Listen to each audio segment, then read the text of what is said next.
E aí, como é que vai o frio na sua cidade? O inverno pode não ter chegado ainda a Westeros, mas já chegou aqui em Goiás. Bom, para quem não me conhece ainda, meu nome é Raquel. E hoje, antes de eu fazer meu resumo da quarta temporada, eu quero fazer algumas perguntas para vocês. Isso mesmo, a sétima temporada já está quase chegando, mas ao longo das 3 temporadas que até agora foram exibidas, foram surgindo várias pontas soltas, não é mesmo? Por exemplo, na terceira temporada, o Sir Davos salva o Gendry, coloca o rapaz em um barco e dá para ele coordenadas de como chegar a Porto Real. Mas e aí, será que o Gendry chegou à capital? No nono episódio da terceira temporada, o personagem Robb Stark morre, por causa daquele ritual de sangue, não é? Que foi realizado por Melisandre e Stannis. E nós já sabemos que, na sexta temporada, o personagem Rickon vai morrer também. Mas o que você acha? Será que na sétima temporada vai morrer mais algum Stark? E as previsões de Quaithe para Daenerys? E as visões de Daenerys na Casa dos Imortais? No quinto episódio da quarta temporada tem também uma cena na qual o personagem Arya Stark conversa com o cão Sandor Clegane sobre o destino de Syrio Forel. E o próprio cão fala para Arya que nunca, mas nunca mesmo, o Sir Meryn Trant teria sido capaz de derrotar um mestre de espadas. Então até hoje, não é? O destino de Syrio Forel está um pouco ambíguo. Eu pretendo responder essas e outras perguntas no vídeo que eu vou fazer chamado Expectativas para a sétima temporada. Mas enquanto esse vídeo não fica pronto, eu gostaria de saber quais são suas preferências. Sobre o que vocês gostariam que eu falasse? Que expectativas vocês têm para a sétima temporada? Deixem suas opiniões registradas aí nos comentários. Eu gostaria muito de saber o que vocês pensam. E agora vamos então para o meu resumo e comentários sobre os episódios de 1 a 5 da quarta temporada. O primeiro episódio se chama Two Swords, ou seja, duas espadas, e faz referência às espadas Gelo e Agulha da família Stark. Neste episódio, Tywin derrete a espada Gelo, que havia pertencido a Ned Stark, e a usa para forjar duas novas espadas. Já Arya consegue recuperar sua querida espada Agulha, que estava com Polliver. Em Porto Real, a espada Gelo é derretida e depois duas espadas são reforjadas a partir dela. Tywin presenteia Jaime com a maior e depois, no casamento de Joffrey, presenteia o neto com a menor. Mais tarde, ainda neste episódio, Jaime também recebe sua mão de ouro. Buscando um pouco de privacidade, Sansa vai até o bosque sagrado e, ao sair, Dontos Hollard se aproxima e lhe agradece por salvar-lhe a vida. Ele lhe dá um colar como forma de expressar sua gratidão. O príncipe Oberyn de Dorne, tão logo chega à capital, já se envolve em uma briga, mostrando que é claramente muito habilidoso. Ele diz a Tyrion que quer vingança pela morte da irmã e dos sobrinhos. Elia Martell era irmã de Oberyn Martell e esposa de Rhaegar Targaryen. Depois que Rhaegar foi morto por Robert na Batalha do Tridente, o exército de Tywin Lannister saqueou Porto Real e seus soldados mataram a filhinha e o bebê de Rhaegar, que eram sobrinhos tanto de Daenerys quanto de Oberyn. E o cavaleiro Sir Gregor Clegane estuprou e matou pessoalmente a princesa Elia. Voltando ao resumo, então, em Castelo Negro, Jon Snow é interrogado pelos membros da patrulha. Ele tenta explicar que matou Corryn e se infiltrou entre o povo livre a pedido do patrulheiro. Porém, alguns deles, em especial Thorne e Slynt, têm suas dúvidas. Ele informa que Mance Rayder pretende atacar a Patrulha da Noite com seu exército de 100.000 selvagens e dá detalhes sobre o plano dele. Mas Maester Aemon é o único a perceber que Jon está falando a verdade. Nas terras fluviais, o cão planeja levar Arya até o vale, onde mora sua tia Lysa Arryn, na esperança de que ela pague seu resgate. Famintos, os dois param em uma taverna, onde Arya reconhece Polliver, que havia matado o garoto Lomy com agulha. Uma luta tem início e Arya, depois de uma certa hesitação, começa a participar de forma ativa, matando inclusive 2 homens, entre os quais está Polliver. Além do mar estreito, Drogon ameaça Daenerys, revelando que a mãe de dragões começa a ter dificuldade para controlar seus filhos, o que deixa a rainha muito abalada. A caminho de Meereen, a última grande cidade escravocrata, ela se depara com 163 crianças escravas mortas que foram crucificadas, com as mãos apontando para a cidade. Você sabia? A cena que mostra a espada Gelo sendo derretida para depois forjar duas novas espadas foi inspirada no filme Conan o Bárbaro, de 1982. De acordo com o roteiro, o personagem Jon Snow deveria aparecer na quarta temporada bem fraco, fisicamente falando, porque ele está se recuperando das flechadas que recebeu de Ygritte. Porém, o ator Kit Harington filmou o filme Pompeia entre as gravações da terceira e da quarta temporadas. Ele teve de ficar bem fortão, não é, para aparecer nesse filme. E é por isso então que durante toda a quarta temporada não há nenhuma cena sequer do personagem Jon Snow sem camisa. Porque não faria o menor sentido um homem convalescente estar com o corpo todo bombado, não é? O segundo episódio se chama The Lion and the Rose, ou seja, o leão e a rosa. O leão é o símbolo da casa Lannister, já a rosa é o símbolo da casa Tyrell. É neste episódio que o rei Joffrey, que pertence na verdade à casa Lannister e não à casa Baratheon, casa-se então com Marjorie. Uma curiosidade para vocês, foi o próprio George R. Martin que escreveu este episódio. Na minha opinião, este foi the best episode ever, porque foi muito bom ver o Joffrey morrendo. Até que enfim acabaram com aquela peste. Em Pedra do Dragão, Melisandre realiza sacrifícios humanos como oferenda para o Senhor da Luz.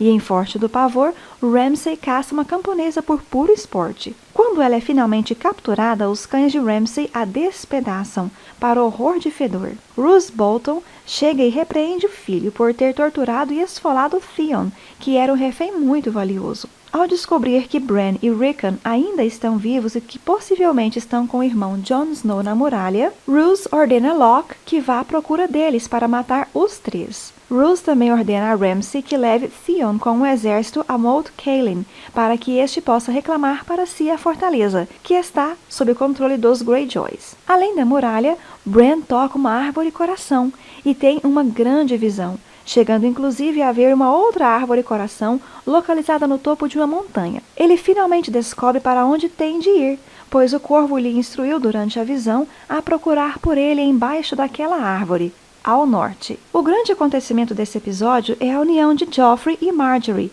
que se casam no grande septo de Baelor, em Porto Real, perante os deuses e os homens. Depois, durante as festividades, Joffrey humilha Tyrion, destruindo o presente de casamento do anão e obrigando o tio a servir-lhe suas bebidas. E é justamente logo após tomar uns goles de um vinho servido por Tyrion que Joffrey começa de repente a tossir. Ele agarra a garganta e Marjorie percebe que ele está ficando sem ar. O rei cai no chão aos vômitos e os pais dele, Jaime e Cersei, correm para o lado do filho, tentando entender a situação. Pegando a deixa, Dontos Hollard se aproxima de Sansa por trás e pede que ela siga com ele. A garota ainda não sabe, mas irá descobrir depois que tudo foi armado por Mindinho, o mestre não é das conspirações, que pedira a Dontos para entregar o colar para a moça, em cujas pedras havia um veneno mortal. O veneno foi despejado no cálice de Joffrey, sem que ninguém percebesse, pela Senhora dos Espinhos, Olenna Tyrell, que muito astutamente gritou imediatamente ao povo que socorresse Joffrey,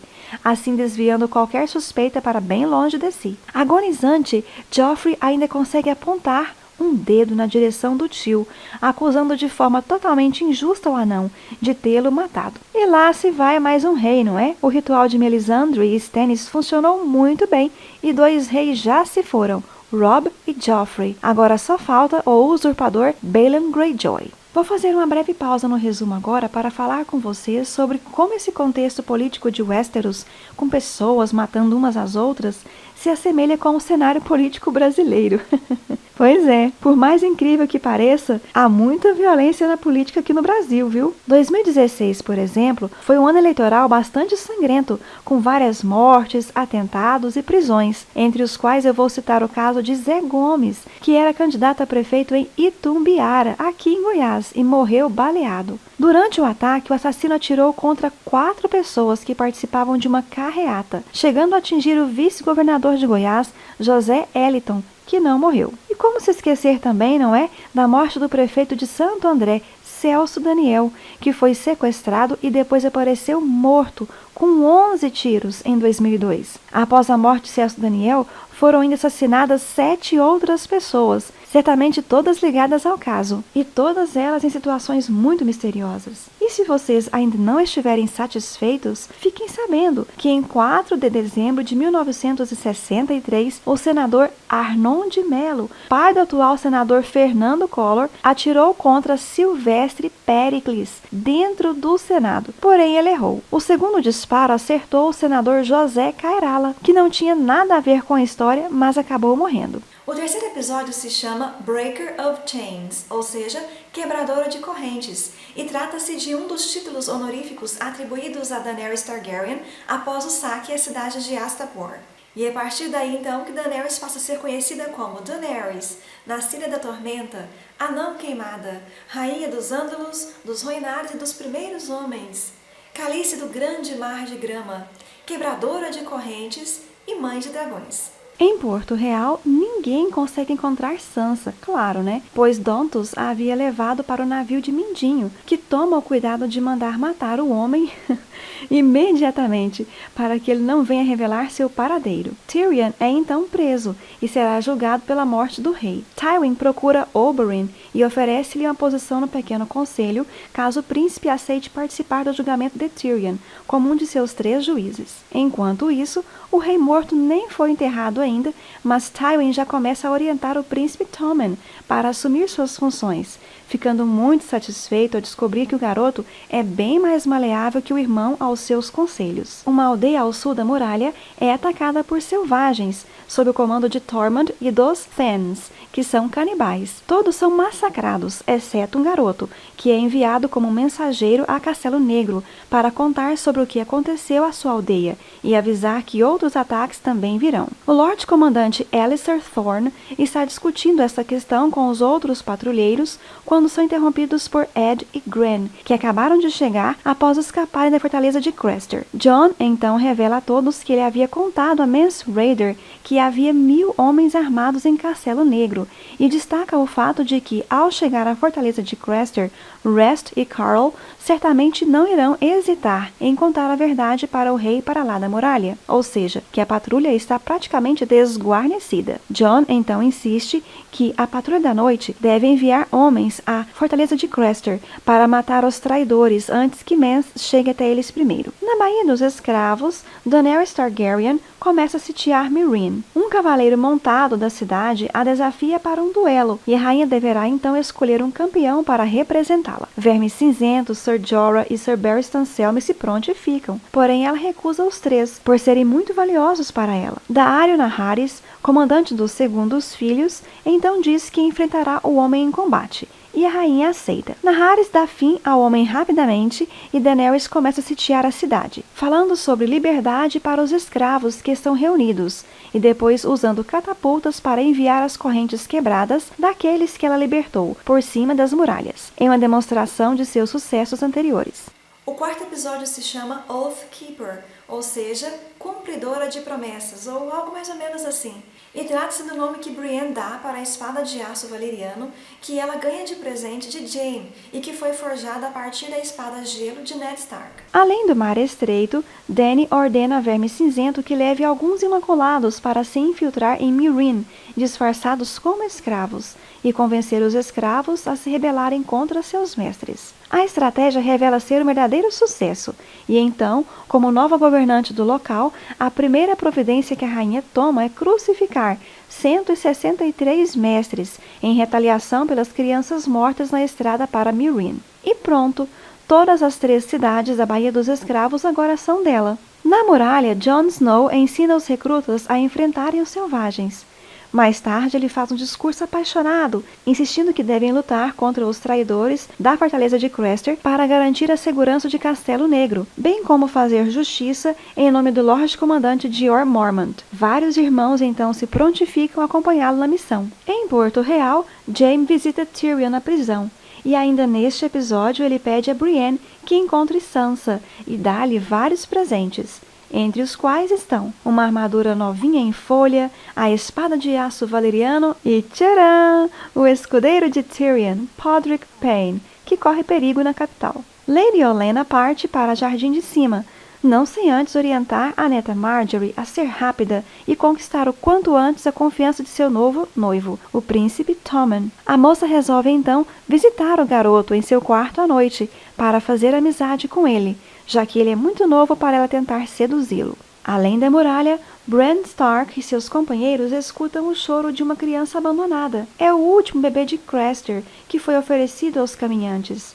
Bran entra na mente de Verão para investigar, porém o lobo cai em uma armadilha. Meera Reed, percebendo o perigo, deseja sair dali, mas Bran quer libertar Verão e Fantasma, que havia ficado com os homens da patrulha desde quando Jon se unira ao grupo de Corryn lá no punho dos primeiros homens. Contudo, antes que possam ser capazes de fazer qualquer coisa, todos são feitos prisioneiros por homens da patrulha. Longe dali, um caminhante branco solitário carrega o último filho de Craster nos braços.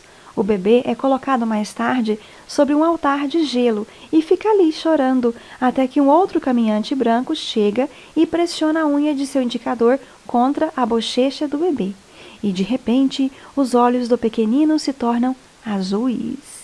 O quinto episódio se chama First of His Name, ou seja, o primeiro de seu nome, porque é neste episódio que o príncipe Tommen é coroado rei. Tommen Baratheon é interpretado pelo ator Dean Charles Chapman, que, como eu disse para vocês anteriormente, interpretou também o personagem Martin Lannister na terceira temporada. Vale também lembrar que durante toda a terceira temporada, o personagem do Tommen simplesmente não aparece. Em Porto Real, Tommen é coroado rei dos 7 reinos de Westeros, e Tywin revela a Cersei que a coroa deve uma tremenda quantia para o Banco de Ferro de Bravos. Parece não haver outra saída que não seja então atrair a riqueza dos Tyrell para o lado deles. Em Meereen, Daenerys descobre que os mestres de Yunkai tornaram a escravizar os homens libertos da cidade, e que as coisas não vão tão bem em Astapor como ela gostaria. A rainha, a princípio, havia pensado em retornar já para Westeros, mas diante da situação atual em que ela se encontra, ela conclui que, se não tem conseguido manter suas 3 cidades em ordem, que esperança ela terá de governar bem os 7 reinos? Ela decide então ficar em Meereen e aprender a governar. O que revela ser, não é, uma decisão muito ruim, como iremos ver nas próximas temporadas. Nas terras fluviais, Podrick torna-se um estorvo para Brienne. Os dois seguem rumo à muralha, pois Brienne acredita que Sansa pode ter buscado refúgio ali, junto a seu meio-irmão Jon Snow. Mindinho e Sansa chegam ao Vale de Arryn, sãos e salvos, embora o homem tenha a cautela de pedir que a moça cubra os cabelos e a apresente como sendo sua sobrinha. Lysa insiste em casar-se com Mindinho imediatamente, recordando-o de que ela envenenou o vinho do falecido esposo e escreveu uma carta para a irmã, jogando os Starks contra os Lannisters, tudo isso por amor a ele. Foi a briga entre as duas famílias que possibilitou a Mindinho prosperar. Mindinho então se casa com Lysa, embora a coitada ainda não saiba que ele a está apenas usando para atingir seus objetivos pessoais de busca de poder, já que ele não a ama. Mais tarde, Lysa demonstra seu lado ciumento e psicótico ao inquirir Sansa acerca da natureza de seu relacionamento com Mindinho. Mas a moça lhe garante que ainda é virgem. Lysa começa a fazer planos, então, de casá-la com seu filho Robin. Na fortaleza de Craster, Locke encontra a cabana onde Bran e seus companheiros estão presos. E naquela noite, tenta levar o garoto, que entra em Hodor e mata o homem. Bran nota Jon na multidão, mas Jojen o aconselha a seguir adiante, rumo ao Corvo, pois Jon o faria voltar atrás. A Patrulha da Noite ataca os traidores, matando-os a todos, e Jon, para sua alegria, reencontra seu lobo fantasma. Jon propõe levar as mulheres de Craster para algum lugar seguro ao sul da muralha, mas elas preferem seguir seus caminhos por conta própria. Antes de retornar para Castelo Negro, Jon manda queimarem a fortaleza de Craster e todos os corpos daqueles que pereceram ali. O que uma sábia decisão, não é verdade? Bom, o que eu tinha para falar hoje era isso. Mas e vocês? O que é que vocês têm a dizer sobre esta 4ª temporada? E o que é que vocês estão esperando para a 7ª temporada? Participem! Deixem nos comentários suas opiniões. E a gente se vê então no próximo vídeo.